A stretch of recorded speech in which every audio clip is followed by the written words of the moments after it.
Un peu plus léger comme actualité en Abitibi-Témiscamingue. Bienvenue, mesdames, messieurs. Avez-vous récemment tenté de prendre un rendez-vous pour changer vos lunettes ou avoir un examen de la vue? Les délais sont très longs, comme partout ailleurs dans la province. Et Kémilia Laliberté, notre journaliste, a fait le point avec des centres de soins oculaires chez nous. Depuis quelques années, les délais pour consulter un optométriste semblaient s'allonger à travers la province. On a voulu savoir, est-ce toujours le cas ici en Abitibi-Témiscamingue? Et après avoir consulté une dizaine de centres de soins oculaires, on réalise qu'il peut prendre jusqu'à 8 mois avant d'obtenir un examen de la vue. Et dans certains cas, les nouveaux patients ne sont plus acceptés. Dans toutes les régions, autant en Abitibi qu'ailleurs, c'est très variable parfois d'une clinique à l'autre. Par exemple, à Ville-Marie, ça va très, très bien parce qu'il y a des jeunes optométristes qui se sont installés à Ville-Marie dans les dernières années. Il y a d'autres endroits comme Lassar qui sont un petit peu plus problématiques, Amos un petit peu plus problématique. Chez Optoréseau à Val-d'Or, bien que les délais d'attente soient d'environ 1 mois, c'est plutôt le manque d'opticiens et d'optométristes qui inquiète. Bien, moi, je pense qu'il y a vraiment une pénurie d'optométristes en général dans la région. On le voit parce que il y a même des optométristes de d'autres villes qui nous envoient les patients ici. Oui, il y a un manque d'optométristes, mais la main-d'œuvre de soutien aussi fait une grosse différence, là. Si l'optométriste doit sortir de sa salle pour faire une partie du travail de l'opticien qui est manquant, bien, elle ne peut pas faire autant d'examens complets là, dans sa journée, là. D'après la propriétaire du centre, l'unique solution pour assurer un bon roulement est d'embaucher à l'international. On a des opticiens déjà dans notre équipe de la France, puis je vais aussi continuer de recruter à ce niveau-là, mais au niveau des optométristes, on ne peut pas faire de recrutement à l'international parce que ce n'est pas les mêmes droits et législations là, à ce niveau-là. À la lunetterie Bellan de Rouyn-Noranda, c'est le même signal. L'attente se fait aussi ressentir. Il peut y avoir beaucoup de délais d'attente pour les examens de la vue. Je vous dirais que ce qui est le plus dommage, c'est pour les gens que leurs lunettes sont brisées ou qui ont des bons changements de prescription puis qui sont en attente. C'est ce qui est le plus dommage pour eux. Sinon, ça les oblige à aller à l'extérieur de la ville, même, je vous dirais, à l'extérieur de la région. Pour augmenter le bassin de professionnels en région, l'Association des optométristes du Québec et certains centres de soins oculaires sont passés en mode solution. Actuellement, avec le Collège Garneau, il y a des rencontres avec des opticiens ambassadeurs qui vont se faire dans des classes de secondaire 3 pour Val-d'Or et Barrault là, cette année. On ne peut pas obliger personne à aller travailler s'ils ne veulent pas aller travailler à un endroit. Par contre, ce qu'on a fait, qui était assez facile à mettre en place, c'était des bourses aux étudiants qui veulent aller faire des stages dans des cliniques en région. Kémilia Laliberté pour RNC Nouvelles.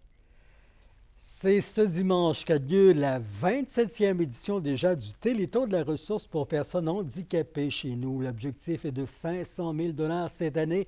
Kimberly, l'argent qui sert à faire face à bien des défis. Tout à fait, Yvon, car en ce moment, la ressource n'est pas épargnée par les hausses de prix en raison de l'inflation et doit donc faire face à des demandes de plus en plus exigeantes. Comme toujours, le plus grand défi est de fournir de l'équipement adapté aux besoins des 2125 membres de la région. D'ailleurs, c'est là justement que la majorité des fonds vont être investis une fois de plus cette année. Donc oui, un demi-million de dollars, c'est assez ambitieux, mais Rémi Mailloux, directeur général de la ressource pour personnes handicapées de l'Abitibi-Témiscamingue et du nord du Québec, a confiance que les gens vont être généreux. Il y a tout une fébrilité, ça. C'est comme une game de hockey, tant qu'elle n'est pas finie, elle n'est pas finie. Hein. Mais on a mis tout en place. Tous les gens travaillent fort, d'arrache-pied. Puis je pense qu'on se dirige vers vraiment un succès. Mais il ne faut pas lâcher. Et à un peu plus de 24 heures de l'événement, on sait que c'est dimanche, on est dans les derniers préparatifs, là, Kim. Absolument, Yvon. Selon Rémi Mailloux, l'équipe travaille très fort présentement pour offrir une autre édition mémorable du Téléthon, même qu'on double d'efforts pour justement atteindre cet objectif de 500 000 $. Rappelons que plusieurs artistes seront sur scène pour donner des spectacles de musique de toutes sortes de styles et des témoignages touchants sont aussi à l'horaire afin de sensibiliser le public à la cause.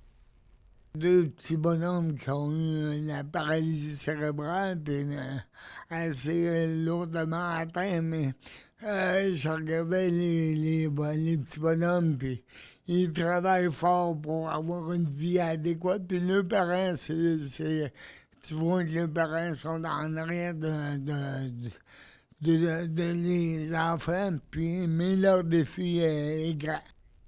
Donc, le Téléthon pour la ressource pour personnes handicapées se déroule ce dimanche de 16h à 22h au Théâtre du Cuivre. L'organisation rappelle qu'il est aussi possible de donner de l'argent en ligne. Et bon succès à toute l'équipe, bien sûr. L'événement qui est diffusé sur Nouveau en Abitibi-Témiscamingue. Merci, Kimberly. Au plaisir. Le centre de service scolaire à Rouyn-Noranda est arrivé à mobiliser 81 enseignants pour le plan de rattrapage destiné aux élèves, 65 au primaire, 26 au secondaire. Les élèves choisis pour le rattrapage font suite à un travail d'analyse de chacune des écoles du territoire. Les gens ont collaboré. Les directions d'école ont sondé le personnel enseignant, leurs professionnels, qui de façon volontaire ont accepté de participer. Et non, la réponse, elle est très bonne. Il y a 2 écoles où on n'a pas de volontaires. Cependant, on va être capable d'assurer un service quand même avec des partenaires ou encore des collaborateurs. Ah, bravo à Dominique Lafontaine. Il est l'artiste de l'année en Abitibi-Témiscamingue, recevant le prix Calque en plus d'une bourse de 10 000 $. Ça s'est passé hier lors de la cérémonie organisée par le Conseil de la culture à l'Agora des Arts à Rouyn-Noranda. Dominique Lafontaine, c'est un artiste, un poète, un musicien anishinabé, diplômé en arts visuels à l'Université d'Ottawa. Son travail synthétise sa connaissance de l'histoire de l'art autochtone avec de nouveaux médias. La joaillière Caroline Arbour et la comédienne et poète Martha Saenz de la Calzada étaient aussi en lice pour remporter le prix. Toute l'attention est sur vous, les jeunes athlètes. La 39e finale régionale centralisée des Jeux du Québec est lancée. La cérémonie d'ouverture a lieu à 19h à l'Agora de l'École secondaire d'Amos. Les jeunes sportifs sont en action toute la fin de semaine. Bonne chance, les renseignements et la programmation sont sur Internet, Loisirs Sport, Abitibi-Témiscamingue. Et au hockey, les Titans de Témiscamingue sont à vendre. C'est ce qu'annonce Pascal Labranche, l'actuel propriétaire et président, sur ses réseaux sociaux. Il évolue évidemment dans le Great Major Hockey League et il se dit content du travail accompli, mais ne juge pas avoir assez de temps maintenant pour gérer comme il faut l'équipe. Puis on sait que c'est un homme d'affaires. Il affirme qu'on n'est pas encore vendu ni transféré, mais qu'il y a de sérieuses discussions entamées avec des acheteurs potentiels. Après le DG François Harrison, l'entraîneur-chef, et Sébastien Lacroix, il y a Pascal Labranche qui est donc le troisième membre de l'organisation en moins de 3 semaines a annoncé son départ en fin de saison. C'est sûr qu'il y a un pincement au cœur, mais en même temps, je me dis, j'ai donné. Je voulais tout le temps qu'on s'améliore, qu'on soit une référence dans la Ligue, là. Puis je pense, en gros, on a quand même bien réussi. Moi, avoir décidé de rester, c'était pas... le monde qui me connaît, ça n'aurait pas été un défi qui m'aurait dérangé, là, de retrouver du nouveau personnel. Moi, j'ai assez donné, puis je veux passer le flambeau et de préférence du monde local. C'est le modèle d'affaires qu'on avait créé qui marchait moins, là. Depuis la pandémie, il y a moins d'assistance, plus d'équipes au Québec. Notre modèle d'affaires, on recrutait beaucoup au Québec. Là, c'est plus difficile, donc les joueurs ils ont plus d'options. Ça reste doux en fin de semaine sur toute la région à la météo, mais les températures nous exposent quand même là, à de la bruine verglaçante. Ce sera le cas en fin de nuit prochaine avec un mercure de -5 à -7. Demain samedi aussi à l'aube du verglas, le mercure qui atteindra 1 degré. En aperçu dimanche, toujours des nuages autour de -2. À long terme, soleil lundi et retour du froid dès mercredi. C'était vos infos régionales au nom de tous mes collègues. Merci d'avoir contribué à notre travail, quelle que soit votre intervention. Un peu de repos, puis on part lundi avec d'autres actualités. Au revoir.